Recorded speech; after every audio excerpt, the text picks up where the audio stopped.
সম্মানিত অতিথিবৃন্দ, আপনাদের এবং মিডিয়ার সাংবাদিক কর্মী ভাইয়েরা, আমরা অল্প সময়ের মধ্যেই আমাদের আজকের প্রোগ্রাম শুরু করতে যাচ্ছি। আপনাদের সবাইকে বিনয়ের সাথে অনুরোধ করছি, আপনাদের জন্য আ এই বলরুমের শেষের দিকে, পেছনের দিকে একটি জায়গা আছে। আপনারা সেখানে গিয়ে আপনাদের কার্যক্রম সম্পাদন করতে পারবেন ইনশাআল্লাহ। আমরা খুব অল্প সময়ের মধ্যেই আমাদের প্রোগ্রাম শুরু করব, একেবারে নির্ধারিত সময় ইনশাআল্লাহ। আপনাদের সকলের সহযোগিতা প্রত্যাশা করছি।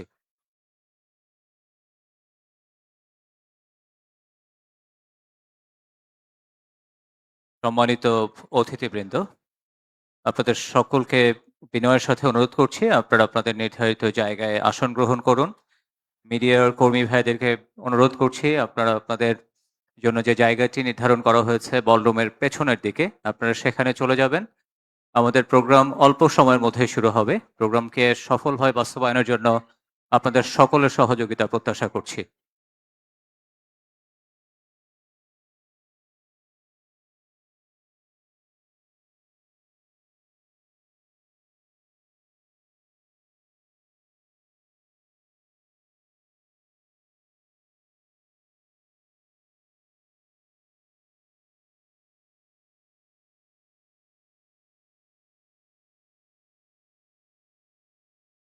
Distinguished guests, honorable diplomats, respected scholars, political leaders, members of the media, and dear citizens.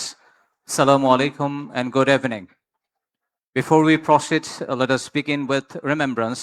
Bangladesh stands on a history written in sacrifice. Now, we bow our heads in respect to all the martyrs of 1947, 71, and 2024. Their sacrifices are not chapters of the past, they are responsibilities placed upon our present. We especially remember Mir Mugdho, Abu Said, and Abrar Fahad. So they didn't seek to become symbols, they became reminders that truth is costly, silence is dangerous, and that conscience still matters. So, on behalf of the upcoming 12th National Parliamentary Election, Bangladesh Jamaat Islami is organizing the program titled Election Manifesto Declaration. We are going to start our session right now with the declaration of Quran. Respected members of media, you are requested to go back to the place where you are requested to go. সম্মানিত মিডিয়ার কর্মী ভাইদেরকে বিনয়ের সাথে অনুরোধ করছি, আপনাদের জন্য নির্ধারিত জায়গায় নির্ধারণ করা হয়েছে বলরুমের পেছনের দিকে, আপনারা সেখানে চলে যাবেন। আমরা এখনই কোরআন তেলাওয়াতের মধ্য দিয়ে আমাদের প্রোগ্রামের মূল কার্যক্রম শুরু করব ইনশাআল্লাহ।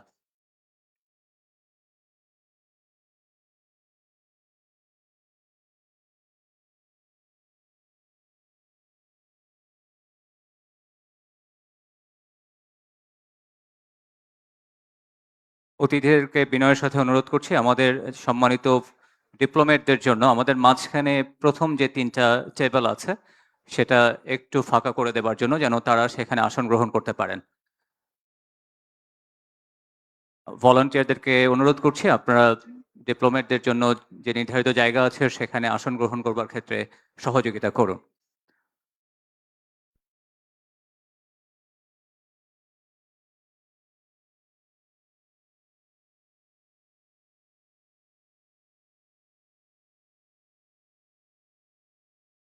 On behalf of 12th National Parliamentary Election, now we are going to start the event today with the recitation of Quran. Now I respectfully invite Qari Bilal Hussain to grace the stage and recite the verses from the Holy Quran. Mr. Qari Bilal Hussain.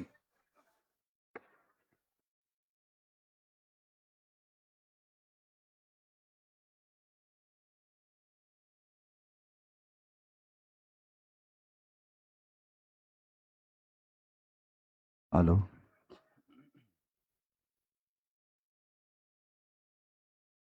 Assalamu alaikum wa rahmatullahi wa barakatuh.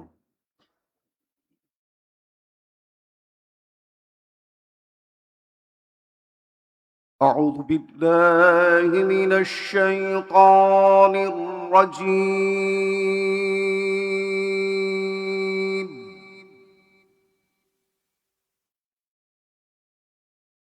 بسم الله الرحمن الرحيم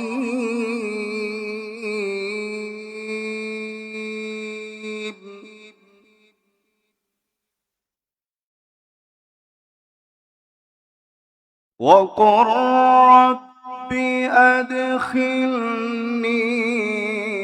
مدخل صدق وأخرجني مخرج صدق واجعل لي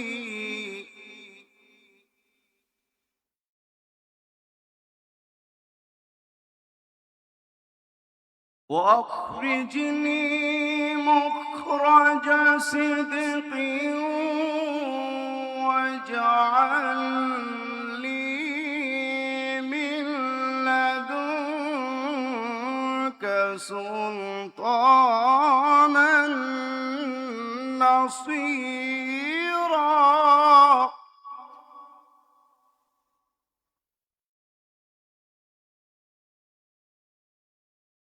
وقل جاء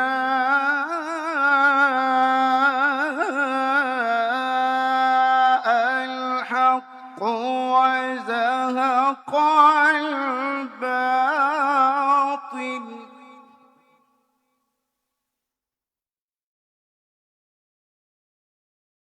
وقل جاء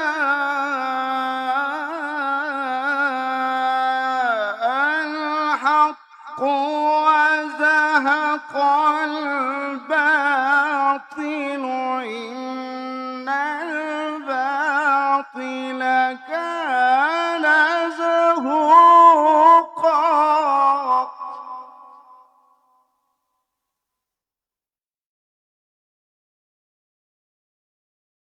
وقل جاء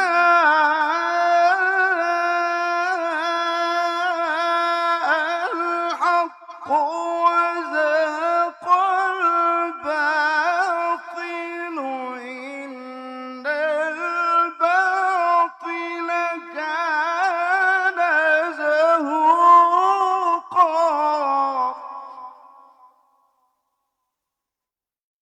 إن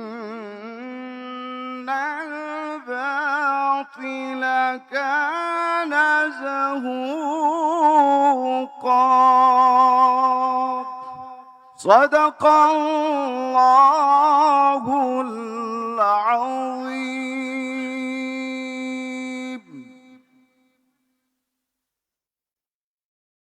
ইরশাদ হচ্ছে তুমি বলো হে আমার মালিক যেখানেই আমাকে নিয়ে যাও না কেন তুমি আমাকে সত্যের সাথে নিয়ে যেও এবং যেখান থেকে আমাকে বের করো না কেন সত্যের সাথেই বের করো এবং তোমার কাছ থেকে আমার জন্যে একটু সাহায্যকারী রাষ্ট্র প্রদান শক্তি প্রদান করো তুমি বলো সত্য এসে গেছে এবং মিথ্যা চিরতরে বিলুপ্ত হয়ে গেছে অবশ্যই মিথ্যাকে বিলুপ্ত হতেই হবে ওয়াখিরু দাওয়ানা আলহামদুলিল্লাহি রাব্বিল আলামিন আসসালামু আলাইকুম ওয়া রাহমাতুল্লাহি ওয়া বারাকাতুহু Thank you, Qari Bilal Hussain, for your soulful recitation.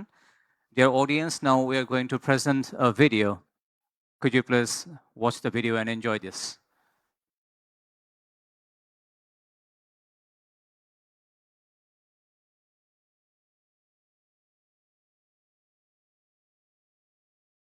একটা দেশ শুধু আজ আমরা শুধু একটি ঘোষণাপত্র প্রকাশ করছি না আজ আমরা ঘোষণা করছি আগামী 5 বছরের বাংলাদেশের পথচিত্র একটি এমন বাংলাদেশের অঙ্গীকার যেখানে থাকবে ন্যায় বিচার সুশাসন ও মানবিক মর্যাদা যেখানে সরকার হবে জনগণের সেবক এবং জবাবদিহিমূলক প্রতিনিধি এই লক্ষ্য সামনে রেখে আমরা প্রকাশ করতে চলেছি বাংলাদেশ জামায়াতে ইসলামের নির্বাচনী ইশতেহার 2026 আমরা চাই এমন একটি বাংলাদেশ যেখানে মানুষ নিরাপদে বাঁচবে মর্যাদার সাথে বাঁচবে এবং ন্যায় ও ইনসাফের সাথে এগিয়ে যাবে।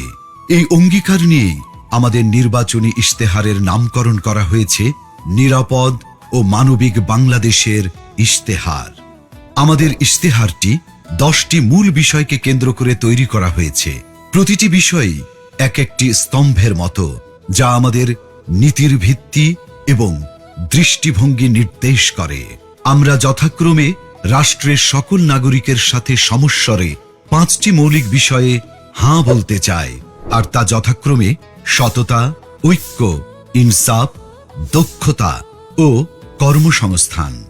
যেভাবে কিছু বিষয়ে আমাদের অবস্থান স্পষ্টভাবে হাঁ এর পক্ষে, ঠিক তেমনি 5টি বিষয়ে আমাদের অবস্থান দ্ব্যর্থহীনভাবে না।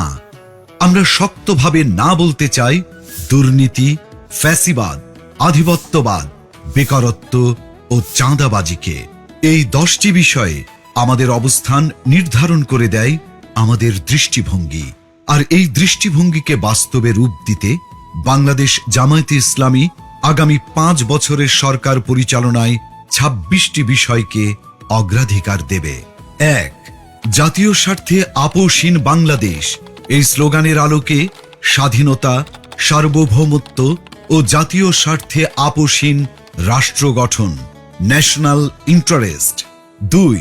বৈষম্যহীন, ন্যায় ও ইনসাফ ভিত্তিক একটি মানবিক বাংলাদেশ গঠন, সোশিয়াল জাস্টিস। 3. যুবকদের ক্ষমতায়ন এবং রাষ্ট্র পরিচালনায় তাদেরকে প্রাধান্য দেয়া। We move to one of the most important moments of today's program. At this critical juncture in our national life, as Bangladesh approaches the 12th national parliamentary election, the election manifesto represents more than a document. It reflects a vision, a set of commitments, and a sense of responsibility toward the nation's future. To formally introduce this vision and to present the guiding principles behind the manifesto, centered on democracy, good governance, justice, and public welfare, it is my honor to invite the Amir of Bangladesh Jamaat Islami, Dr. Shafiqur Rahman, to deliver the opening address. Dear audience, welcome the Amir of Bangladesh Jamaat Islami, Dr. Shafiqur Rahman, with a big round of applause.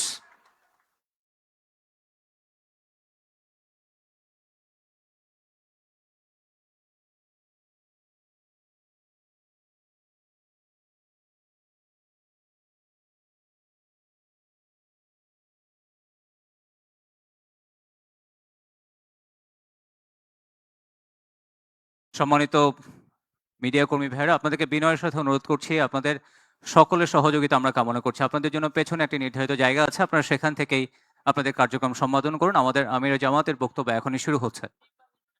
Assalamu alaikum wa rahmatullah, and good evening to all. Alhamdulillahi Rabbil Alameen, wassalatu wassalamu ala rasulihil kareem wa ala alihi wa sahbihi wa ahli baiti ajma'in.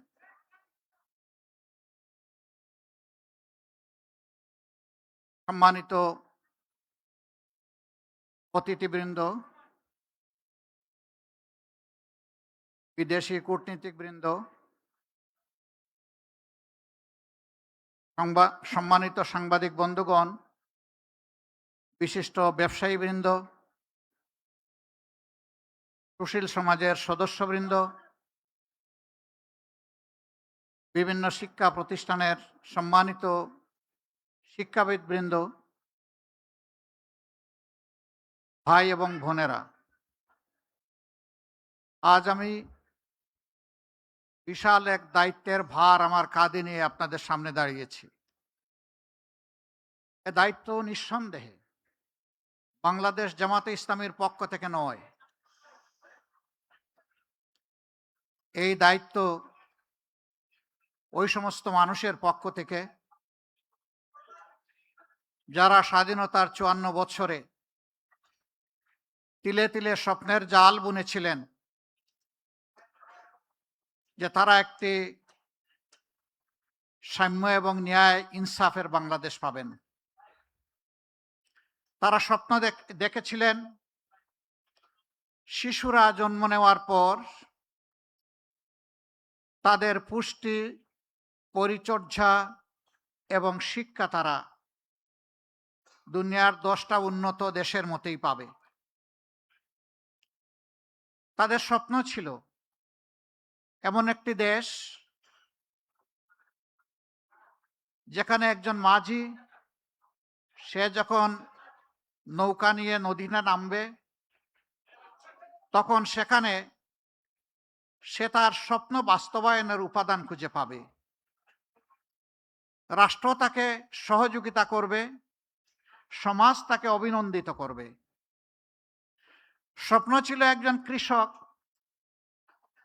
সকাল থেকে সন্ধ্যা হাড় ভাঙা পরিশ্রম করবে দেশের মানুষের মুখে খাদ্য তুলে দেওয়ার জন্যে, কিন্তু এর বিনিময়ে সে একটুখানি সম্মান পাবে, একটুখানি স্বীকৃতি পাবে। কৃষিক্ষেত্রে সে সরকারের পক্ষ থেকে যৌক্তিক সহযোগিতা পাবে। একজন শ্রমিক যখন কলকারখানা, মিল, ফ্যাক্টরি, ইন্ডাস্ট্রিতে যাবে অথবা নিজের গায়ের সমস্ত শক্তি ব্যয় করে যানবাহন চালাবে কিংবা টানবে, সে সময়েও সমাজের কাছ থেকে তার শ্রমের সে স্বীকৃতি পাবে এবং সে একটুখানি সম্মান পাবে। সে তার ঘর থেকে বের হওয়ার পর আবার ঘরে ফিরে আসবে নিরাপত্তার সাথে। একজন শিক্ষক যখন তিনি তার সন্তান তুল্য ছাত্রীদেরকে শিক্ষা দেবেন, তখন তিনি তার মেধা উজাড় করে তাদেরকে দিবেন, বিনিময়ে তিনি যেমনটা কল্পনা করেন আগামীর বাংলাদেশ, সেরকম তার শিক্ষার্থীরা নিজেদেরকে গড়ে তুলবে। যারা ছাত্রছাত্রী তারা চিন্তা করেছে, আমরা মায়ের পেট থেকে জন্ম নিয়েছি, মা যতটুকু পারেন আমাদেরকে শিক্ষা দিয়েছেন, বাকি শিক্ষার পূর্ণতা আমি আমার আপন আঙ্গিনা শিক্ষা প্রতিষ্ঠানে খুঁজে পাব।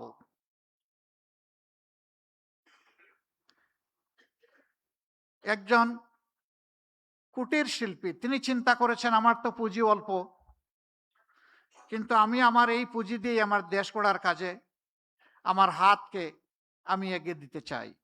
বিনিময়ে আমি একটুখানি স্বীকৃতি এবং সম্মান চাই, আমি একটুখানি নিরাপত্তা চাই। একজন মা তিনি চিন্তা করেছেন, আমি নারী হিসাবে আমার কর্মক্ষেত্র ভিন্ন ভিন্ন। প্রথমে আমার সন্তানদেরকে আমি ধারণ করেছি, আদরে যত্নে ভালোবাসায় বুকের দুধ দিয়েছি, এরপরে তিলে তিলে তাদেরকে মানুষ করার জন্য আমার সবটুকু দিয়ে আমি চেষ্টা করেছি। আমি চাই আমার সম্মানটা স্বীকৃতিটা একজন মা হিসাবে। আমি চাই আমার সন্তানটা হবে এমন একটি সমাজের নাগরিক, যেই নাগরিক আমার সন্তান এবং আমাকে শতভাগ নিরাপত্তা বিধান করবে। একজন সাধারণ নাগরিকের আকাঙ্ক্ষা ছিল, কোন অশুভ শক্তি যদি তার অধিকারের উপরে হাত দেয়, তাহলে সে যখন বিচারের আঙ্গিনায় যাবে সেখানে সে ন্যায় বিচার পাবে। আমাদের দেশের মানুষের প্রত্যাশা আকাশচুম্বী নয়। আমাদের দেশের মানুষের প্রত্যাশা খুবই সীমিত। কিন্তু আমরা যদি নিজেদেরকে প্রশ্ন করি, সেই অধিকার, মর্যাদা এবং প্রত্যাশার জায়গাটা আমরা 54 বছরে তৈরি করতে পেরেছি কিনা, নিঃসন্দেহে স্বীকার করতে হবে আমরা পারিনি। আজকে ঘরে বাইরে কোথাও শান্তি নেই, সম্মান নেই, নিরাপত্তা নেই। আজকে চতুর্দিকে আমাদের শিক্ষিত যুবক যুবতীদের বেকারত্বের যন্ত্রণায় হাহাকার। কেন? এ দেশটা তো এমন হওয়ার কথা ছিল না। আসলেই কি আমাদের রিসোর্স বা সম্পদের অভাব, নাকি অন্য কিছু? সম্পদের অভাব আমি স্বীকার করি না। অভাব যদি সম্পদের হতো, তাহলে 15.5 বছরে আমাদের দেশ থেকে 28 লক্ষ কোটি টাকা বিদেশে পাচার হলো কিভাবে? এই পাচারকৃত অর্থই শুধু লুটপাটের অর্থ নয়, এর বাইরে অজানা অনেক অর্থ রয়ে গেছে। আমাদের সংকট, আমাদের সমস্যা, আমাদের অভাব হচ্ছে দায়বদ্ধতা, সততা, চরিত্র এবং দেশপ্রেমের। এই জায়গাটা যদি সঠিক থাকতো তাহলে অবশ্যই আমি কে এটা চিন্তা করার আগে আমি ভাবতাম আমার দেশটা কোথায়। আমরা রাজনীতিতে বলে থাকি খুব চড়া গলায়, ব্যক্তির চেয়ে দল বড়, দলের চেয়ে দেশ বড়। বাট ইনফ্যাক্ট আমরা কি ৫৪ বছরে তার স্বাক্ষর রাখতে পেরেছি? বরঞ্চ বিবেক দিয়ে, হৃদয় দিয়ে যদি চিন্তা করা যায় তাহলে স্বীকার করতেই হবে আমরা জাস্ট স্লোগানের উল্টাটাই করেছি।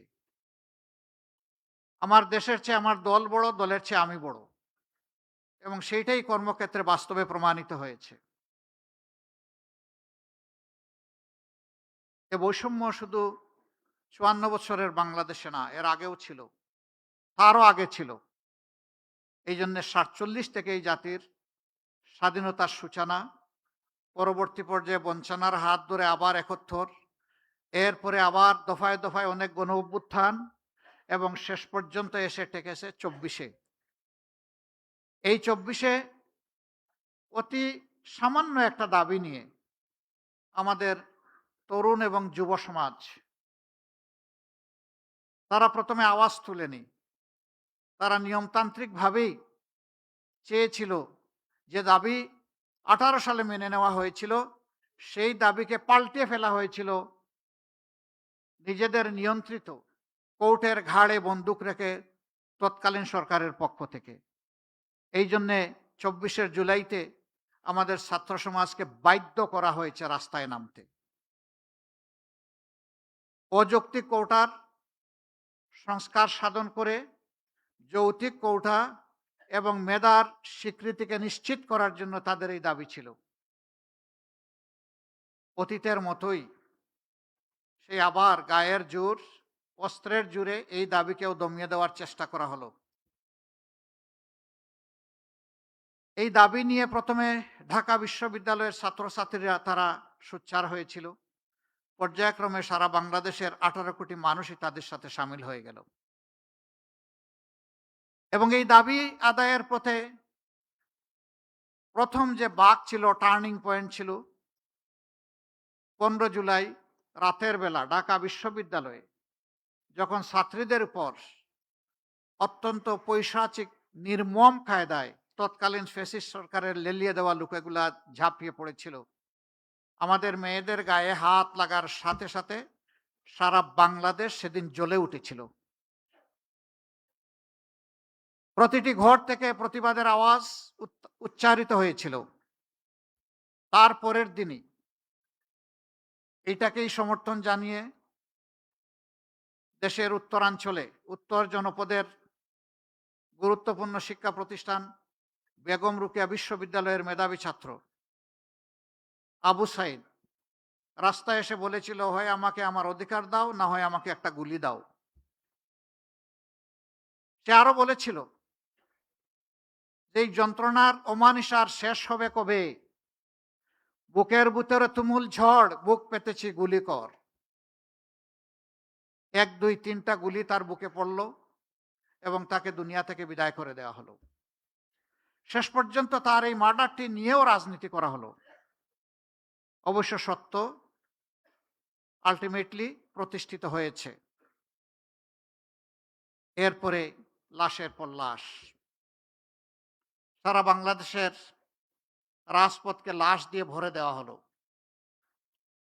কম বেশি ১৪০০ জন তরুণ, যুবক, যুবতী, শিশু, আবাল, বৃদ্ধ, বনিতা, শ্রমিক, ব্যবসায়ী, শিক্ষক, বিভিন্ন শ্রেণী পেশার মানুষ এই গণ উত্থানে বিপ্লবে জীবন দিয়েছেন।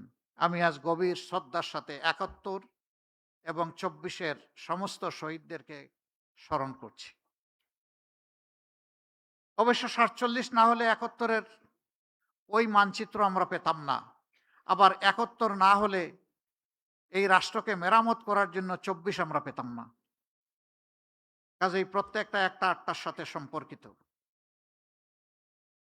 সম্মানিত সুধীমণ্ডলী,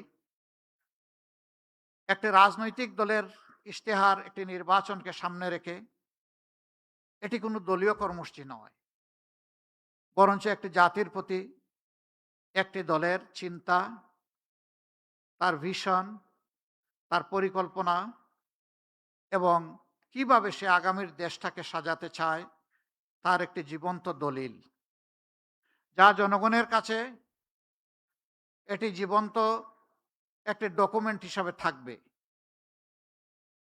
রাজনৈতিক দলগুলা যে ইশতেহার প্রকাশ করে থাকে, কার্যত সমাজের প্রতি এটি তাদের দায়বদ্ধতা এবং অঙ্গীকার।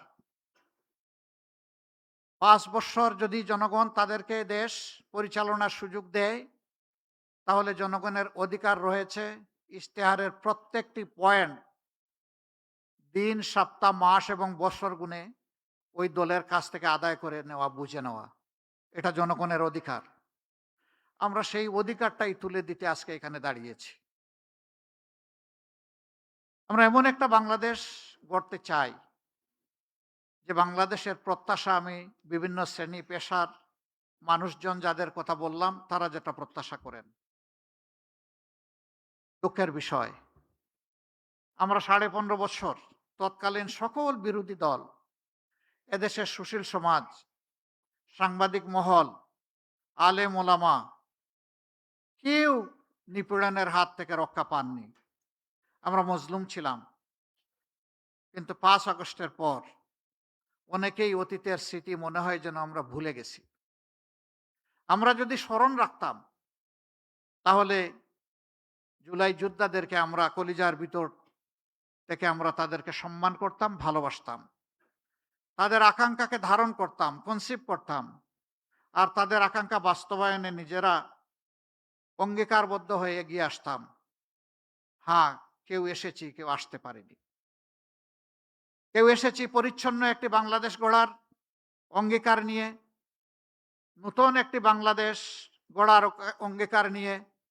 যে পথে বাংলাদেশ চলছে সেই পথ থেকে বাংলাদেশকে রাজপথে, রাজনীতির রাজপথে উঠানোর অঙ্গীকার নিয়ে। আবার এ সময়ের ভিতরেই কেউ কেউ নিজেদের ভাগ্য গড়ার জন্য লেগে গেছেন এবং নানাভাবে দেশের মানুষকে তারা কষ্ট দিচ্ছেন, যার সাক্ষী আপনারা সকল, যার সাক্ষী 18 কোটি মানুষ। আমরা বড় বিনয়ের সাথে তাদেরকে অনুরোধ করেছিলাম, আমরা ছিলাম মজলুম, আমরা যেন কোনো অবস্থাতে না হই জালিম। মজলুম তো মজলুমের দুঃখ বুঝবে, মজলুম জালিম হবে কেন? আমি জানি না আমাদের এই আবেদন সবাইকে আমরা বুঝাতে পেরেছি কিনা। আজকে আমি একজন আহত সৈনিক। গত কয়েকদিন ধরে দেখেছেন যে আমার উপর চতুর্দিক থেকে মিসাইল নিক্ষেপ করা হচ্ছে। আমি কোনো অ্যান্টি মিসাইল ইউজ করব না, বরঞ্চ আমার রাজনৈতিক সহকর্মীদেরকে, আজকে আপনাদেরকে সাক্ষী রেখে, যারা সম্পূর্ণ অন্যায়ভাবে আমার চরিত্র হনন করেছেন, আমি তাদের সবাইকে ক্ষমা করে দিলাম। কারণ আমার রক্ত এবং মেজাজের সাথে প্রতিশোধ মানায় না, যায় না। আমি প্রতিশোধের রাজনীতিতে বিশ্বাস করি না। আমি বিশ্বাস করি, আমি যদি আমার কোনো সহকর্মীকে, বন্ধুকে, ভাইকে তার ভুলের জন্য ক্ষমা করতে পারি, তাহলে আমিও সমাজের কাছে একদিন আমার ভুলের জন্য ক্ষমা আশা করতে পারি। কিন্তু সেই আমি মানুষটাই যদি প্রতিশোধের রাস্তা ধরে হাঁটতে চাই, তাহলে আমার উপর থেকে আরেকজনের প্রতিশোধ নেওয়ার অধিকার তৈরি হয়ে যায়। এই প্রতিশোধ, প্রতিহিংসার রাজনীতি করে করে আমাদের সমাজকে, দেশকে অনেক ক্ষতি করে ফেলেছে। ওই পিছনের রাজনৈতিক কালচার আর ধারণ করে চলতে চাই না। ওগুলাকে সম্পূর্ণ পিছনে ফেলে যুব সমাজের হাত ধরে এখন সামনে এগিয়ে যেতে চাই। আমি বিলিভ করি আমাদের যুব সমাজ অনেক পটেনশিয়াল। আমাদের যুব সমাজ আমাদের চাইতে অনেক ফ্রেশ। তারা অনেক ইনোভেটিভ এবং প্র্যাগমেটিক। তারা পারবে ইনশাল্লাহ। যেভাবে তারা পেরেছে জুলাইতে, ওভাবেই পারবে আগামীর একটা বাংলাদেশ গড়ে দিতে। সেই যুব সমাজের প্রত্যাশাকে, আকাঙ্ক্ষাকে ধারণ করেই আমরা আমাদের ইশতেহার রচনা করেছি। ইশতেহার রচনা করেছি মায়ের জাতিকে সম্মান দেওয়ার জন্যে। ইশতেহার রচনা করেছি শিশুদেরকে নিরাপদ আবাসভূমি তৈরি করে দেওয়ার জন্যে, তার মেধা বিকাশের উপযুক্ত পরিবেশ নিশ্চিত করার জন্যে। আমরা তৈরি করেছি সুস্থ জাতি গঠনের জন্য শারীরিক সুস্থতার প্রয়োজনে যা দরকার সেই সমস্ত সার্ভিস নিশ্চিত করার জন্য। আমরা যে কৃষকরা আমাদের মুখে খাবার তুলে দেন, সেই কৃষকদের জীবনে আমরা বিপ্লব আনতে চাই। আমরা চাই না পুরানা ধাঁচের সেই কৃষিতে তারা পড়ে থেকে অতি অল্প পুঁজি নিয়ে হামাগুড়ি খাবেন। বরঞ্চ বিশ্বের অনেক দেশ আমাদের বহু পরে স্বাধীনতা লাভ করার পরে কৃষিতে তারা বিপ্লব সাধন করেছে। একসময় তাদের দেশ ছিল আমাদের মতো ইম্পোর্ট ডিপেন্ডেন্ট, এখন তারা হয়ে গেছে এক্সপোর্ট ওরিয়েন্টেড। আমরা পারবো ইনশাআল্লাহ। বিশ্বে অন্য কেউ পারলে আমরাও পারবো। এবং আমাদের মানুষেরা প্রমাণ করেছে এদেশের মানুষ ভালো। তো সমস্যাটা কোথায়? মানুষ যদি ভালো হয় দেশ কেন আগায় না? দেশ তো আগাবে। বাংলাদেশ নামক উড়োজাহাজের ককপিটে যারা বসে আছেন তারা যদি প্রপারলি ডাইভ করেন, তা না হয় দেশ আগাবে। প্যাসেঞ্জার তো আগায় নিতে পারবে না, প্যাসেঞ্জার তো জার্নি এনজয় করবে। আমাদের সমস্যা ওই জায়গায়, সমস্যা আমাদের মাথাগুলোতে। ওই মাথাগুলো আমাদের ঠিক হওয়া উচিত। আর মাথাগুলো ঠিক হওয়ার জন্য আমাদের সততা এবং কমিটমেন্ট লাগবে। আমরা কোনো দলীয় সরকার কায়েম করতে চাই না। এই কয়েকদিন জনসভায় অত্যন্ত স্পষ্টভাবে জনগণকে বলেছি, আমি জামাতে ইসলামীর বিজয় চাই না, আমি 18 কোটি মানুষের বিজয় চাই। আমি কোনো গোষ্ঠ পরিবর্তনতান্ত্রিক কোনো রাজনীতিতে বিশ্বাস করি না। আমি বিশ্বাস করি জনতার রাজনীতিতে, জনগণের রাজনীতিতে। এই জন্য আমাদের ইশতেহার তৈরিতে আমরা জনতার কাছে তাদের অভিপ্রায়, অভিমত, আকাঙ্ক্ষা এবং তাদের পরামর্শ আমরা চেয়েছি। এই ইশতেহার তৈরিতে বিপুল সংখ্যক মানুষ, লক্ষ লক্ষ মানুষ আমাদেরকে তাদের মত দিয়ে, পরামর্শ দিয়ে সহযোগিতা করেছেন। যারা ইশতেহার তৈরি করেছেন আর ইশতেহার তৈরিতে এইভাবে সহযোগিতা করেছেন, আজকের এই মুহূর্তে আমি তাদের সকলের প্রতি গভীর শ্রদ্ধা নিবেদন করছি। তারা আমাদেরকে উৎসাহিত করেছেন, তাদের চিন্তাগুলো আমরা বুঝতে পেরেছি। তৃণমূল থেকে সর্বোচ্চ পর্যায়ের মানুষেরা আমাদেরকে সহযোগিতা করেছেন। আমাদের যে ইশতেহার, এই ইশতেহার হবে ইনশাআল্লাহ জনবান্ধব, ব্যবসা বান্ধব, শান্তি বান্ধব, শৃঙ্খলা বান্ধব। আমরা আমাদের ব্যবসার ক্ষেত্রে অবশ্যই প্রাইভেট ভেঞ্চারকে আমরা বেশি উৎসাহিত করব। এটা দেশি এবং বিদেশি। শিল্প মালিক যারা হবেন তাদেরকে আমরা সমাজের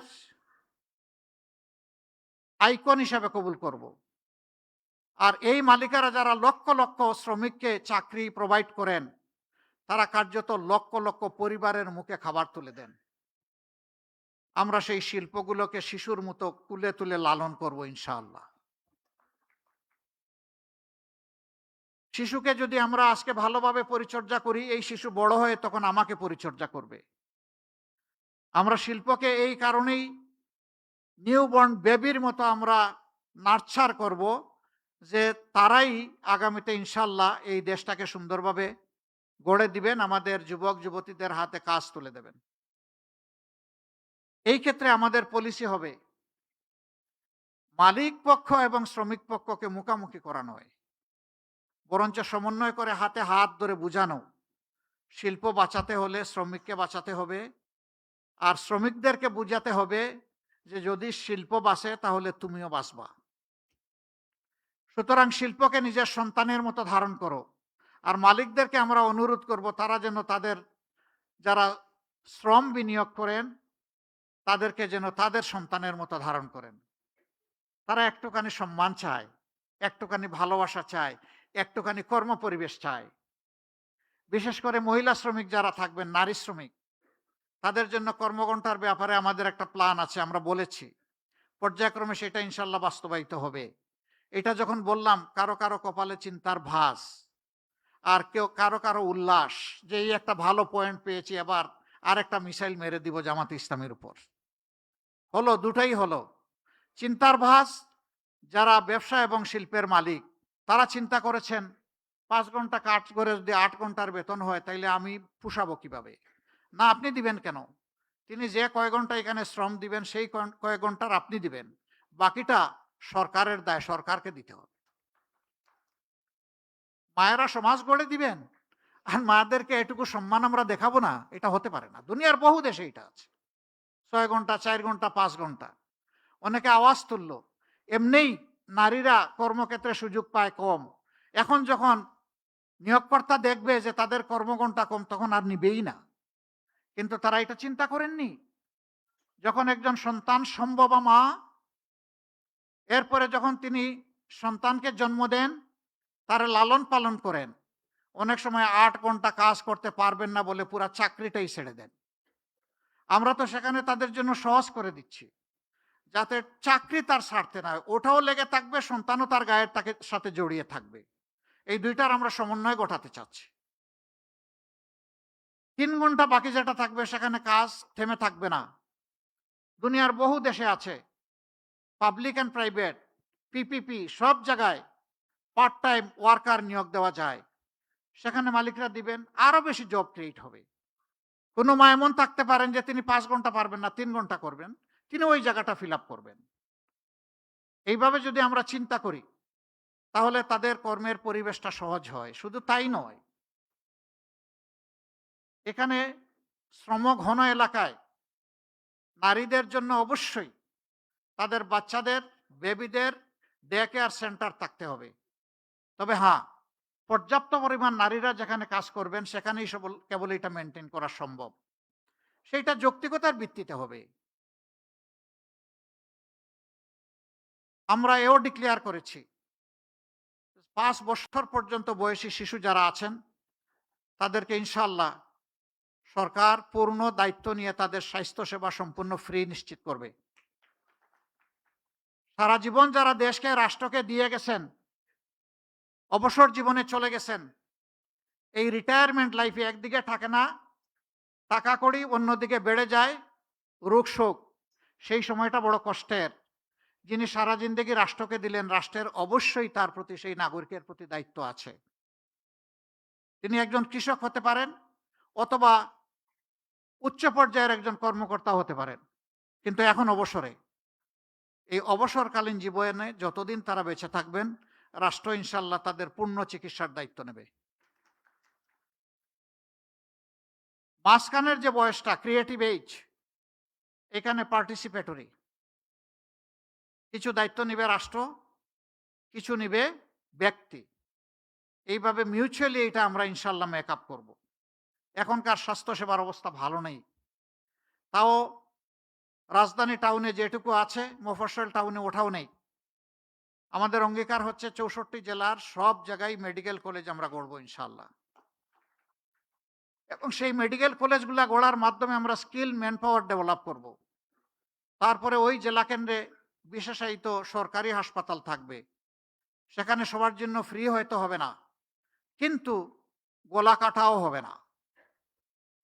চিকিৎসা নিতে গিয়ে গলায় কাটা ঢুকবে না, চিকিৎসা নিতে গিয়ে মন এবং শরীর দুইটাই কমফোর্ট ফিল করবে ইনশাআল্লাহ।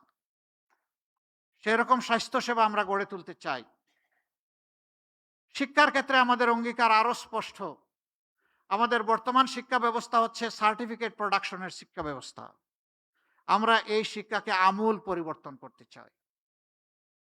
আমাদের বিদেশি বন্ধু যারা আছেন, উন্নত শিক্ষা তারা তাদের দেশে নিশ্চিত করেছেন, আমরা তাদের সাথে বসবো। আমরা শিক্ষার 2টা গুণগত পরিবর্তন আনতে চাই। একটা পরিবর্তনের মাধ্যমে প্রতি শিক্ষার্থীকে এই ইমপ্রেশন দেওয়া, ধারণা দেওয়া যে এটি তোমার দেশ, তুমি এই দেশ থেকে আলাদা কেউ নও, আর এই পর্যায়ে তোমার আসতে দেশের সমস্ত মানুষের অবদান আছে তোমার পিছনে। অতএব তোমার দায়িত্ব আছে, তুমি যখন শিক্ষিত হয়ে, গুণী হয়ে, যখন তুমি কিছু করার বয়সে পৌঁছবা, তখন এই জাতির ঋণ তোমাকে পরিশোধ করতে হবে। শিক্ষার মাধ্যমে এই মোরাল লেসনটা আমাদের শিক্ষার্থীদের মাধ্যমে আমরা দেওয়ার চেষ্টা করব। এরকম শিক্ষার্থী যারা আসে, আমি নিশ্চিত তারা তাদের দেশকে অবশ্যই ভালোবাসবে। তারা স্বার্থপর, আত্মকেন্দ্রিক, সংকীর্ণ মনে হবে না। তারা উদার, দূরদৃষ্টি সম্পন্ন হবে, সবাইকে সম্মান করতে শিখবে, সবার হক তাদেরকে দেওয়ার জন্য সে তার সবটুকু উজাড় করে চেষ্টা করবে। এর সাথে আমরা প্রফেশনাল এডুকেশন, যেই এডুকেশন বেকার তৈরি করবে না, বরঞ্চ যেই এডুকেশন প্রত্যেকটি ক্ষেত্রে দক্ষ জনবল তৈরি করবে। এটা ক্লাস 6 থেকেই ক্রমান্বয়ে এই প্রফেশনাল এডুকেশনটা শুরু হবে। এই এডুকেশন যদি আমরা দিতে পারি, আমরা দুই দিক থেকে লাভবান হব। দেশের বুকে আমাদের এই দক্ষ জনবল আমাদেরকে দেশটা সুন্দর করে গড়ে দেবে। বিদেশে যদি যায়, সে মোর আর্নিং করবে, বেটার পজিশনে থাকবে, তার রিমিটেন্স আসবে দেশে অনেক বেশি। আমরা অবশ্য দুটা রিমিটেন্স চাই। একটা হচ্ছে ফিনান্সিয়াল রিমিটেন্স, যেটা আমাদের ফরেন বিজনেসের চাকা ঘোরানোর জন্য দরকার। এটা দুইভাবে আসে ফরেন ইয়েটা। একটা হচ্ছে আমাদের এক্সপোর্ট বিজনেসের মাধ্যমে, আর একটা হলো আমাদের প্রবাসী যোদ্ধাদের মাধ্যমে, যাদেরকে আমরা রিমিটেন্স যোদ্ধা বলি। কিন্তু ওই পর্যন্তই, একটা শব্দ তাদের জন্য বলে দিয়েছি রিমিটেন্স যোদ্ধা, কিন্তু বীরের যে সম্মান এই জাতি তাদেরকে এখনো দিতে পারে নাই। পরিবারকে, দেশকে সাপোর্ট দিতে গিয়ে বিদেশের মাটিতে যখন মারা যায়, তখন তার লাশ নিয়ে টানাটানি হয়। এই লাশটা কে দেশে আনবে? এটি লজ্জার। আমি তাকে বীর বলবো, কিন্তু তার লাশটা রাষ্ট্র সম্মান দিয়ে দেশে আনবে না, এটা হতে পারে না। আমাদের অঙ্গীকার, ইনশাআল্লাহ আমরা দোয়া করি সবাই বিদেশে গিয়ে সুস্থ থাকুক, সুস্থ হালতে তারা আবার ফিরে আসুক। কিন্তু কেউ যদি বিদেশের মাটিতে ইন্তেকাল করে, তার লাশ রাষ্ট্রীয় দায়িত্বে সম্মানের সাথে বিনা পয়সায় দেশে আনা হবে ইনশাআল্লাহ। এই রিমিটেন্স যোদ্ধারা অনেকে জীবনের সব শক্তি ক্ষয় করে যখন দেশে ফিরে, তখন আবার চোখে অন্ধকার দেখে। আমরা তাদের জন্য ইনশাআল্লাহ সোশ্যাল রিভলভিং ফান্ড করব। একসময় সে কিছু কিছু কন্ট্রিবিউট করবে, পরবর্তী পর্যায়ে সমপরিমাণ সরকার থেকে কন্ট্রিবিউট করে সে যখন অবসর জীবনে চলে আসবে, তখন তার হাতে ইনশাআল্লাহ আমরা একটা কাজ, একটা কিছু তুলে দেব। তাহলে হতাশার অভিশাপ তাকে পাবে না ইনশাআল্লাহ। আমরা আমাদের যুবকদেরকে বলেছি, অবশ্যই তোমাদেরকে আমরা বেকার ভাতা দিতে পারবো না। আমরা বিশ্বাস করি বেকার ভাতা তোমাদেরকে অপমান করার শামিল। আমরা তোমাদের হাতে কাজ তুলে দেব, ভাতা নয়। তোমরা কাজ দিয়ে নিজেদেরকে গড়বা, দেশটাকে গড়বা। আমরা আমাদের যুবকদেরকে কিভাবে দেখতে চাই? আমাদের যুব সমাজকে বাংলাদেশ নামক উড়োজাহাজের ককপিটে দেখতে চাই। ওখানে তাদেরকে ক্যাপ্টেন হিসেবে বসিয়ে দেব, আর আমরা বসবো ইনশাল্লাহ সেদিন প্যাসেঞ্জার সিটে। এই যুব সমাজ দেশটাকে সামনের দিকে এভাবেই এগিয়ে নিয়ে যাবে ইনশাআল্লাহ। সমাজের দুইটা পিছিয়ে পড়া জনগোষ্ঠীর কথা না বললে আমি আমার বিবেকের কাছে দায়বদ্ধ থাকব। একদল মানুষ যারা রাস্তাঘাট পরিষ্কার করেন, যাদেরকে আমরা পরিচ্ছন্নতা কর্মী বলি, তারা মানবেতর জীবনযাপন করে, এটা বড় কথা নয়। তাদেরকে মানবিক মূল্যটা মোটেই দেওয়া হয় না। ইনশাআল্লাহ আমরা তাদের জীবনকে তুলে আনবো আল্লাহ চাইলে। আমরা প্রমাণ করব তারাও মানুষ, আমরাও মানুষ, এবং প্রমাণ করব সরকার যারা পরিচালনা করে এদের মাঝে মানবিক একটা মন আছে, হৃদয় আছে।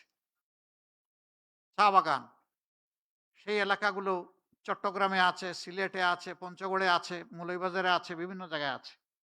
এদের জীবন যদি দেখেন, চোখে পানি আসবে। তারা কি মানুষ নয়? তারা এদেশের নাগরিক নয়? যদি তারা এদেশের নাগরিক হয়ে থাকে, মানুষ হয়ে থাকে, তাহলে তাদের এই অবস্থা হবে কেন? তাদের জীবন মানে ইনশাআল্লাহ, আল্লাহ যদি আমাদেরকে সুযোগ দেন, আমরা যুগান্তকারী বিপ্লবিক পরিবর্তন আনব। তাদের সন্তানেরাও একদিন এমনভাবে বেড়ে উঠবে যে ওই চা বাগান থেকে বেরিয়ে আসা একজন মানুষ, সেও দেশের প্রধানমন্ত্রী হবে ইনশাআল্লাহ। তাহলেই সমাজের প্রতি ইনসাফ হবে।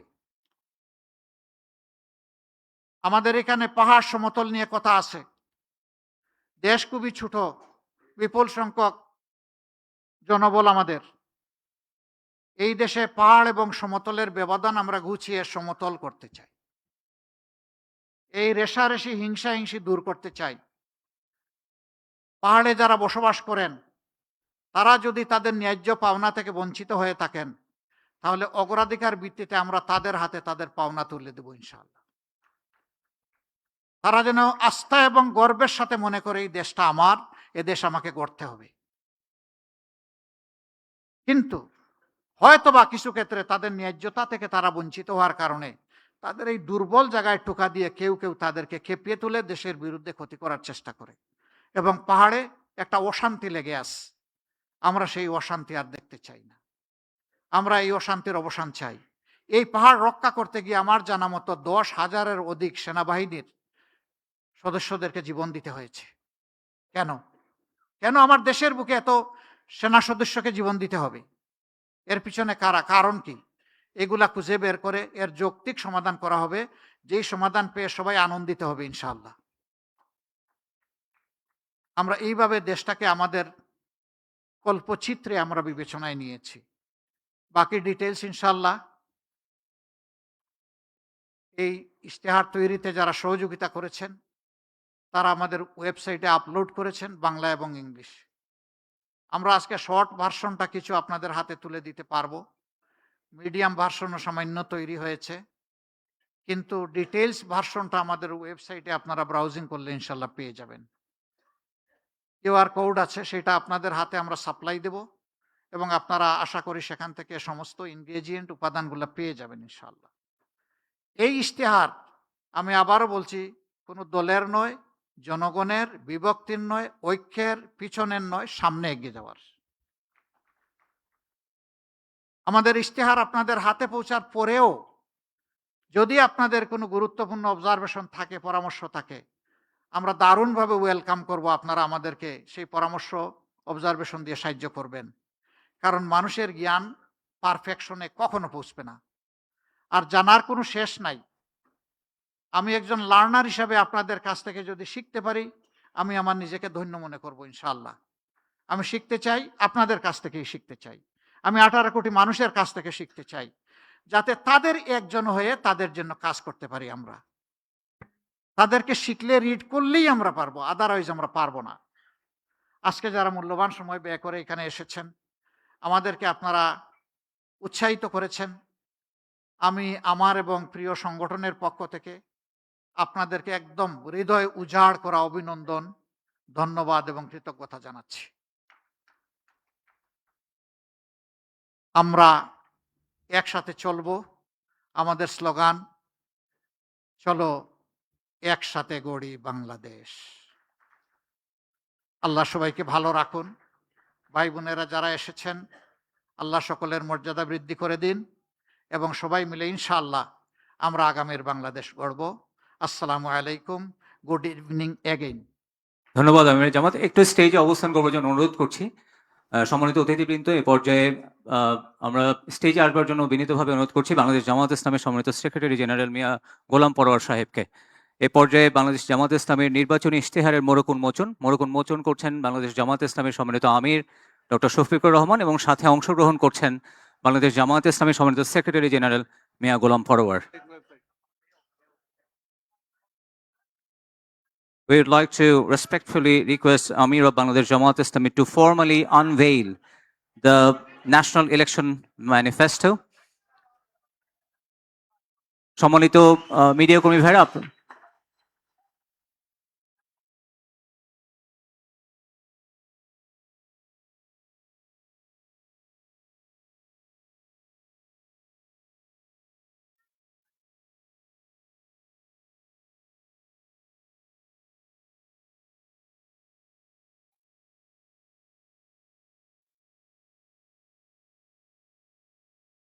ধন্যবাদ। থ্যাংক ইউ ভেরি মাচ সম্মানিত আমির জামাতকে।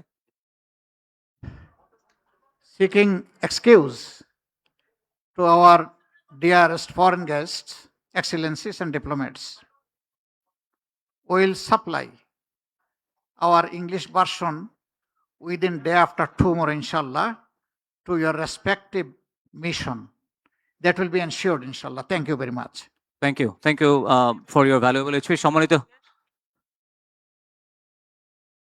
সম্মানিত অতিথিবৃন্দ, আপনাদের সবাইকে একটু অনুরোধ করছি, আপনাদের সাথে যে টোকেন দেওয়া হচ্ছে সেখানে শেষে একটা কিউআর কোড আছে, আপনারা ওটা স্ক্যান করলে আমাদের নির্বাচনী ইশতেহারের বাংলা এবং ইংরেজি ভার্সন দুটোই পাবেন। I'd like to request honorable diplomats to scan the QR code that is given, a token that you have been given. Please go there and you can get the English version of National Election Manifesto. সম্মানিত অতিথিবৃন্দ, এই পর্যায়ে আমরা আমাদের ইশতেহারের মূল পর্বে চলে যাচ্ছি। সবাইকে বিনয়ের সাথে আসন গ্রহণ করবার জন্য অনুরোধ করছি। We now, honorable guests, ladies and gentlemen, now we'd like to invite your attention to the screen.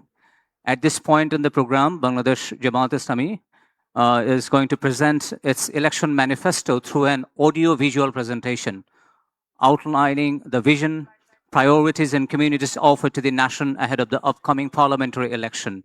We kindly request you to remain seated and attentive as we proceed with the audio-visual presentation of the election manifesto. আজ আমরা শুধু একটি ঘোষণাপত্র প্রকাশ করছি না, আজ আমরা ঘোষণা করছি আগামী 5 বছরের বাংলাদেশের পথচিত্র। একটি এমন বাংলাদেশের অঙ্গীকার যেখানে থাকবে ন্যায় বিচার, সুশাসন ও মানবিক মর্যাদা, যেখানে সরকার হবে জনগণের সেবক এবং জবাবদিহিমূলক প্রতিনিধি। এই লক্ষ্য সামনে রেখে আমরা প্রকাশ করতে চলেছি বাংলাদেশ জামায়াতে ইসলামীর নির্বাচনী ইশতেহার 2026। আমরা চাই এমন একটি বাংলাদেশ যেখানে মানুষ নিরাপদে বাঁচবে, মর্যাদার সাথে বাঁচবে এবং ন্যায় ও ইনসাফের সাথে এগিয়ে যাবে। এই অঙ্গীকার নিয়ে আমাদের নির্বাচনী ইশতেহারের নামকরণ করা হয়েছে নিরাপদ ও মানবিক বাংলাদেশের ইশতেহার। আমাদের ইশতেহারটি 10টি মূল বিষয়কে কেন্দ্র করে তৈরি করা হয়েছে। প্রতিটি বিষয়ই এক একটি স্তম্ভের মতো, যা আমাদের নীতির ভিত্তি এবং দৃষ্টিভঙ্গি নির্দেশ করে। আমরা যথাক্রমে রাষ্ট্রের সকল নাগরিকের সাথে সমস্বরে 5টি মৌলিক বিষয়ে হাঁ বলতে চাই, আর তা যথাক্রমে সততা, ঐক্য, ইনসাফ, দক্ষতা ও কর্মসংস্থান। যেভাবে কিছু বিষয়ে আমাদের অবস্থান স্পষ্টভাবে হাঁ এর পক্ষে, ঠিক তেমনি 5টি বিষয়ে আমাদের অবস্থান দ্ব্যর্থহীনভাবে না। আমরা শক্তভাবে না বলতে চাই দুর্নীতি, ফ্যাসিবাদ, আধিপত্যবাদ, বেকারত্ব ও চাঁদাবাজিকে। এই 10টি বিষয়ে আমাদের অবস্থান নির্ধারণ করে দেয় আমাদের দৃষ্টিভঙ্গি, আর এই দৃষ্টিভঙ্গিকে বাস্তবে রূপ দিতে বাংলাদেশ জামায়াতে ইসলামী আগামী 5 বছরের সরকার পরিচালনায় 26টি বিষয়কে অগ্রাধিকার দেবে। 1. জাতীয় স্বার্থে আপোষহীন বাংলাদেশ। এই স্লোগানের আলোকে স্বাধীনতা, সার্বভৌমত্ব ও জাতীয় স্বার্থে আপোষহীন রাষ্ট্র গঠন, ন্যাশনাল ইন্টারেস্ট। 2. বৈষম্যহীন, ন্যায় ও ইনসাফ ভিত্তিক একটি মানবিক বাংলাদেশ গঠন, সোশিয়াল জাস্টিস। 3. যুবকদের ক্ষমতায়ন এবং রাষ্ট্র পরিচালনায় তাদেরকে প্রাধান্য দেয়া, ইউথ ফার্স্ট। 4. নারীদের জন্য নিরাপদ, মর্যাদাপূর্ণ ও অংশগ্রহণমূলক রাষ্ট্র গঠন। 5. আইন শৃঙ্খলা পরিস্থিতির সার্বিক উন্নয়নের মাধ্যমে মাদক, চাঁদাবাজ ও সন্ত্রাসমুক্ত একটি নিরাপদ রাষ্ট্র বিনির্মাণ। 6.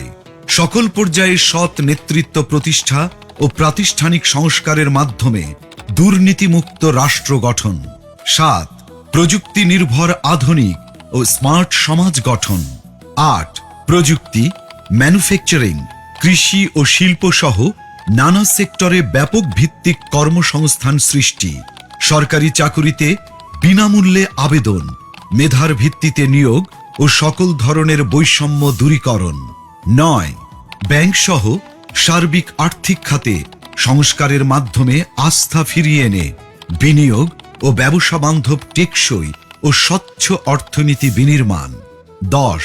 সমানুপাতিক পিআর পদ্ধতির নির্বাচন সহ সুষ্ঠু নির্বাচনী পরিবেশ তৈরি ও তত্ত্বাবধায়ক সরকার ব্যবস্থা শক্তিশালী করে সুসংহত ও কার্যকর গণতন্ত্র নিশ্চিত করা। 11.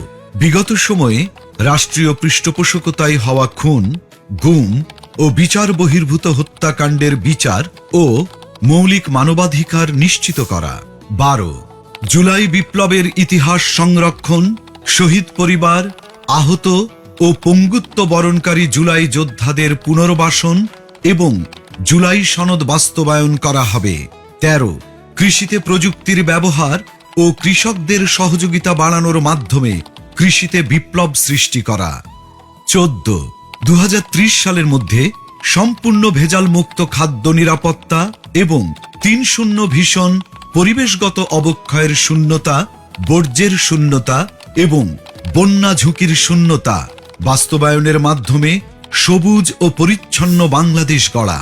১৫ ক্ষুদ্র ও মাঝারি শিল্পের বিকাশের পাশাপাশি ভারী শিল্প প্রতিষ্ঠা, দেশি বিদেশি বিনিয়োগ বান্ধব পরিবেশ নিশ্চিতের মাধ্যমে ব্যাপক ভিত্তিতে শিল্পায়ন ও কর্মসংস্থান তৈরি।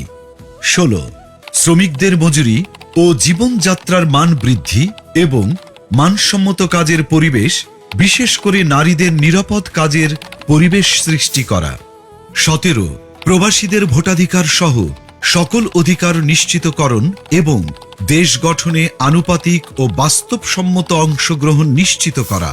১৮ সংখ্যাগুরু সংখ্যালঘু, মেজরিটি মাইনরিটি নয়, বরং বাংলাদেশের নাগরিক হিসেবে সকলের নাগরিক অধিকার প্রতিষ্ঠা এবং পিছিয়ে থাকা নাগরিক ও শ্রেণীগোষ্ঠীর জন্য বিশেষ সুবিধা নিশ্চিত করা।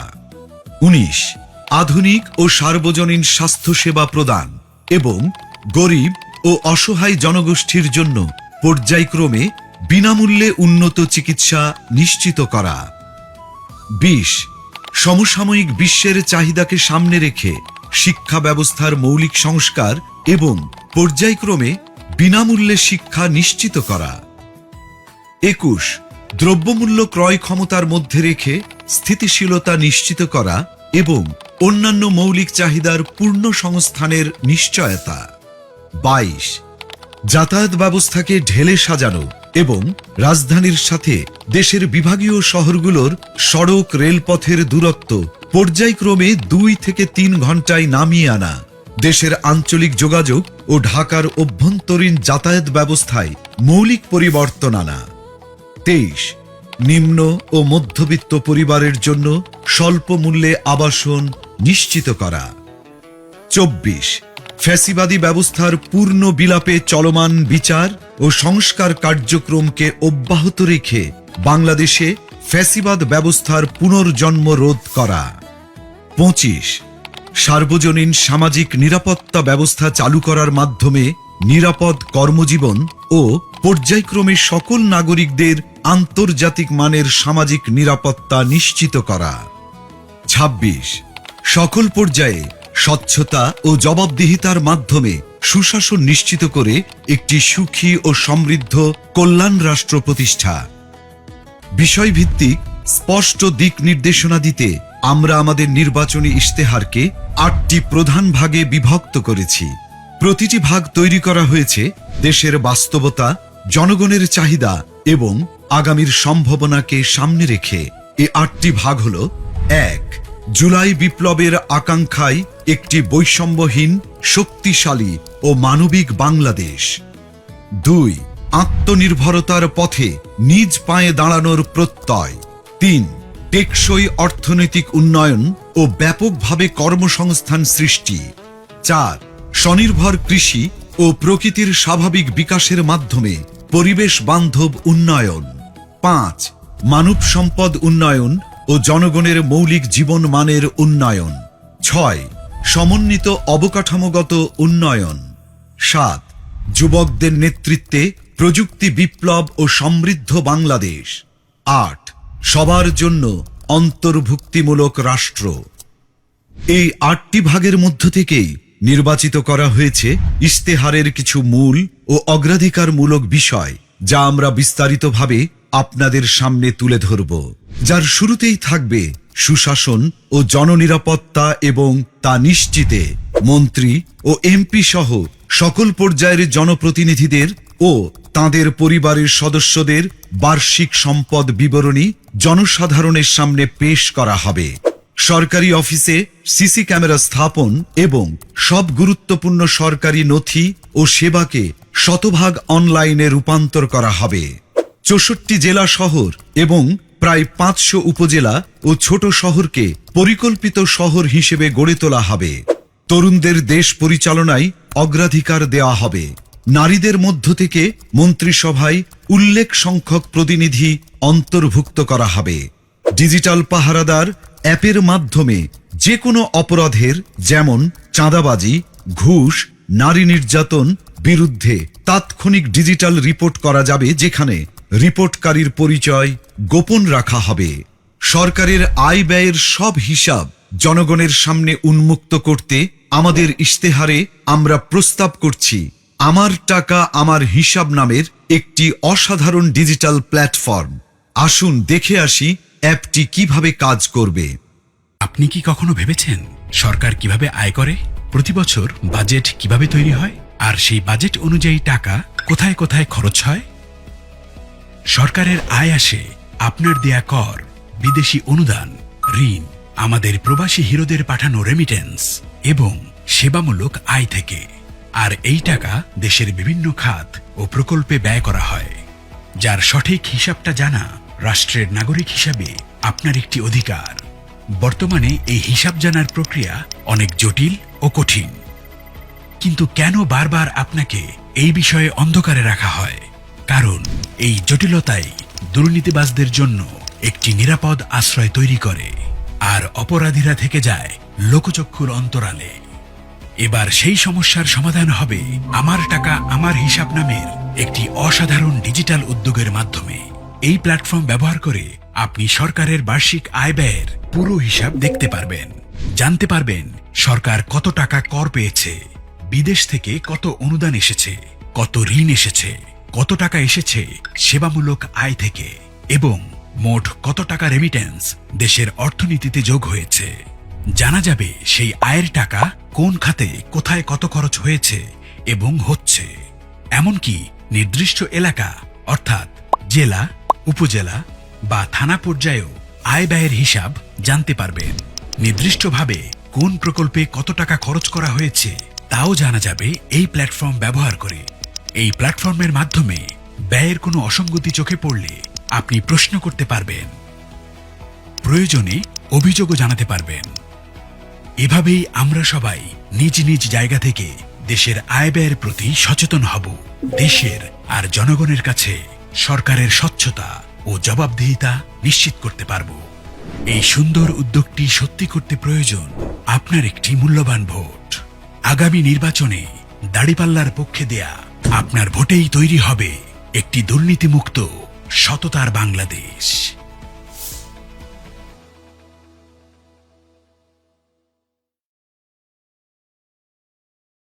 এর পাশাপাশি জননিরাপত্তা নিশ্চিত করার লক্ষ্যে চাঁদাবাজি, দুর্নীতি, সন্ত্রাস ও সামাজিক অপরাধ দমনে আমরা নিয়ে এসেছি ডিজিটাল পাহারাদার অ্যাপ। আসুন এখন অ্যাপটি সম্পর্কে আমরা বিস্তারিত জেনে আসি।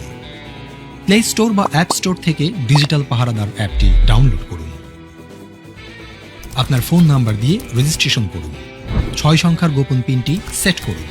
কোন ধরনের অভিযোগ দিতে চান তা সিলেক্ট করুন।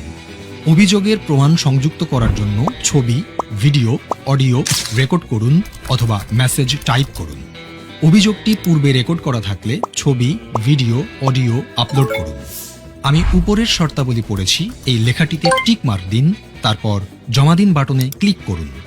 অভিযোগের 24 ঘন্টার ভেতরে দ্রুততম সময়ে ব্যবস্থা গ্রহণ করা হবে। আপনার অভিযোগটির অগ্রগতি অ্যাপটির মাধ্যমে ট্র্যাক করতে পারবেন। অভিযোগটির সর্বশেষ তথ্য আপনাকে SMS এর মাধ্যমে জানানো হবে। চাঁদাবাজি এর পাশাপাশি দুর্নীতি, ঘুষ, মাদক, সন্ত্রাস, বুলিং বা ইফটিজিং ও অপহরণ সংক্রান্ত অভিযোগ দিতেও অ্যাপটি ব্যবহার করতে পারবেন। অভিযোগকারীর নিরাপত্তা নিশ্চিত করার জন্য পরিচয় গোপন রাখা হবে।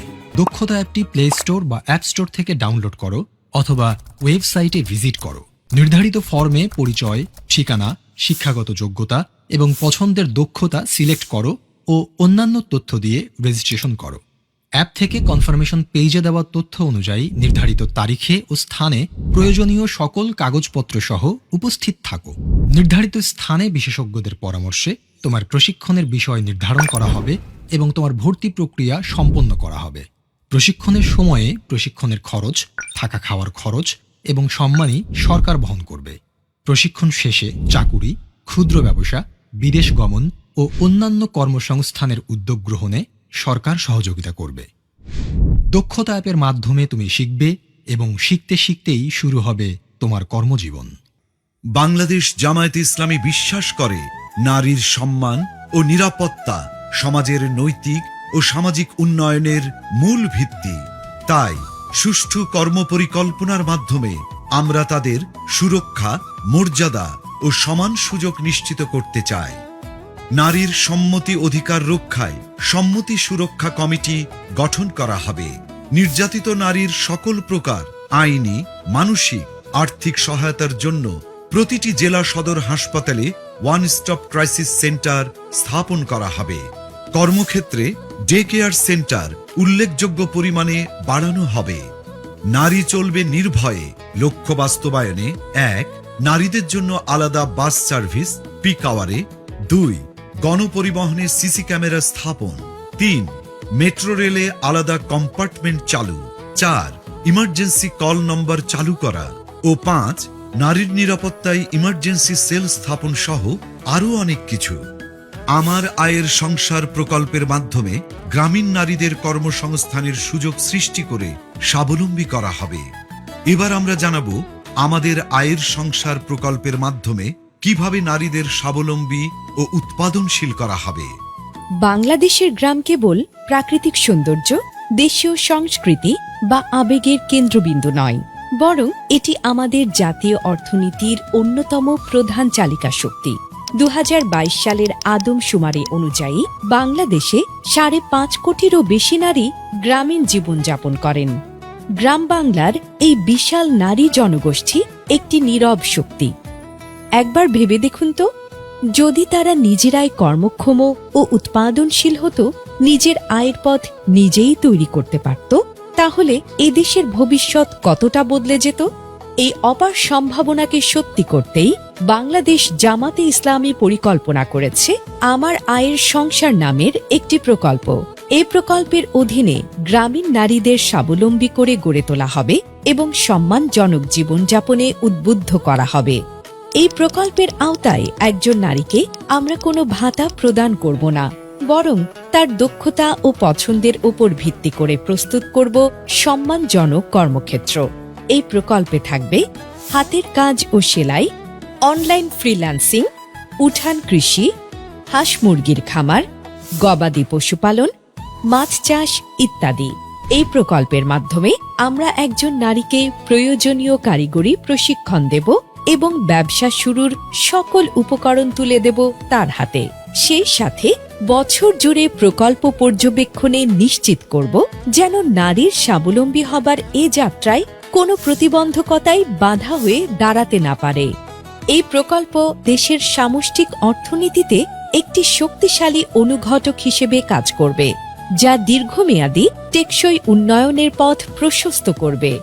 রাসূলুল্লাহ সাল্লাল্লাহু আলাইহি ওয়াসাল্লাম বলেছেন, উপরের হাত নিচের হাতের চেয়ে উত্তম। অর্থাৎ হাত না পেতে নিজে উপার্জন করে অন্যকে সাহায্য করার প্রতি তিনি আমাদের উৎসাহিত করেছেন। এই আদর্শকে বুকে ধারণ করেই বাংলাদেশ জামাতে ইসলামী এদেশের গ্রামীণ নারীদের জন্য আমার আয়ের সংসার প্রকল্পটির পরিকল্পনা গ্রহণ করেছে। আর এই সুন্দর উদ্যোগটি সত্যি করতে প্রয়োজন আপনার একটি মূল্যবান ভোট। আগামী নির্বাচনে দাঁড়িপাল্লার পক্ষে দেয়া আপনার ভোটেই তৈরি হবে একটি উৎপাদনশীল এবং সমৃদ্ধ বাংলাদেশ। চলো একসাথে গড়ি বাংলাদেশ। এখন আমরা স্বাস্থ্য ও পরিবার কল্যাণ বিষয়ে বাংলাদেশ জামাতে ইসলামের কর্ম পরিকল্পনা সম্পর্কে জানব। 5 বছরের নিচে ও 60 বছরের উপরে সবাইকে বিনামূল্যে স্বাস্থ্য সেবা দেওয়া হবে। স্বাস্থ্য খাতে বাজেট পর্যায়ক্রমে 3 গুণ করা হবে। সবার জন্য স্বাস্থ্য সেবা নিশ্চিত করতে পর্যায়ক্রমে জাতীয় স্বাস্থ্য বীমা, ন্যাশনাল হেলথ ইন্স্যুরেন্স এবং ডিজিটাল হেলথ কার্ড চালু করা হবে। প্রথম 6 মাস থেকে 1 বছরের মধ্যে বর্তমান সরকারি হাসপাতালের স্বাস্থ্যসেবা যোগ্যতার শতভাগে উন্নীত করা হবে। 300টি অত্যাবশ্যকীয় ঔষধ EML নিয়ন্ত্রিত এবং ন্যায্য মূল্যে প্রদান করা হবে। ধাপে ধাপে 500টিতে উন্নীত করা হবে। বাংলাদেশে একাধিক আন্তর্জাতিক মানের মডেল হাসপাতাল চালু করে মেডিকেল ট্যুরিজমকে ব্র্যান্ডিং করা হবে। উল্লেখিত বিষয়গুলো সহ আমাদের সার্বিক কর্মপরিকল্পনা সম্পর্কে সকলকে বিস্তারিতভাবে জানাতে ও আমাদের ইস্তেহারকে জনগণের হাতে হাতে পৌঁছে দিতে আমরা তৈরি করেছি চলো একসাথে গড়ি বাংলাদেশ ওয়েবসাইট, যেখানে আমাদের সকল অঙ্গীকার ও পরিকল্পনা উপস্থাপন করা হয়েছে। আগামী নির্বাচনে দাঁড়িপাল্লার পক্ষে দেওয়া আপনার মূল্যবান ভোটেই তৈরি হবে একটি নতুন বাংলাদেশ। চলো একসাথে গড়ি নিরাপদ ও মানবিক বাংলাদেশ।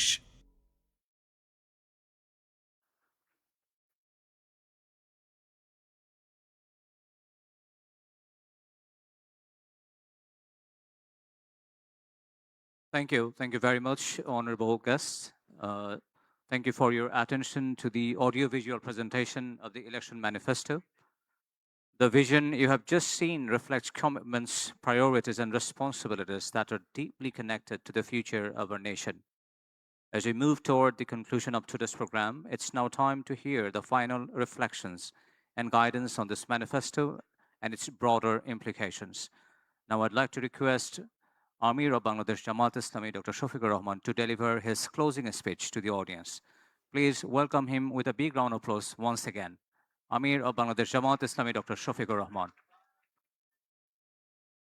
সম্মানিত মিডিয়ার কর্মী ভাইরা, আপনাদেরকে বিনয়ের সাথে অনুরোধ করছি, আপনারা স্টেজ থেকে সরে যাবেন। আপনাদের জন্য একটা নির্ধারিত জায়গা আছে, সেখানে গিয়ে আপনাদের কার্যক্রম করতে পারলে আমাদের জন্য ভালো হয়। মিডিয়ার কর্মী ভাইরা, আপনাদেরকে আবারও বিনয়ের সাথে অনুরোধ করছি, আপনারা আপনাদের নির্ধারিত জায়গায় চলে গেলে আমাদের জন্য প্রোগ্রাম পরিচালনা করাটা সহজ হবে। প্রোগ্রামের সৌন্দর্য রক্ষার্থে আপনাদের সকলের সহযোগিতা কামনা করছি এবং একই সাথে মিডিয়ার কর্মী ভাইদের অনুরোধ করছি, আমাদের মেহমান যারা বসে আছেন তাদের আলোচনা শোনার ক্ষেত্রে এবং প্রোগ্রামটা উপভোগ করবার ক্ষেত্রে কোনো বাধার সৃষ্টি না করলে আমরা কৃতজ্ঞ থাকব। আসসালামু আলাইকুম রহমতুল্লাহ। সম্মানিত সুধীমণ্ডলী, respected guests, foreign and local, আমরা আপনাদের কাছে খুবই কৃতজ্ঞ যে আপনারা অত্যন্ত ধৈর্য ধরে আগ্রহ সহকারে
মানবিক বাংলাদেশ চাই, একটি নিরাপদ বাংলাদেশ চাই।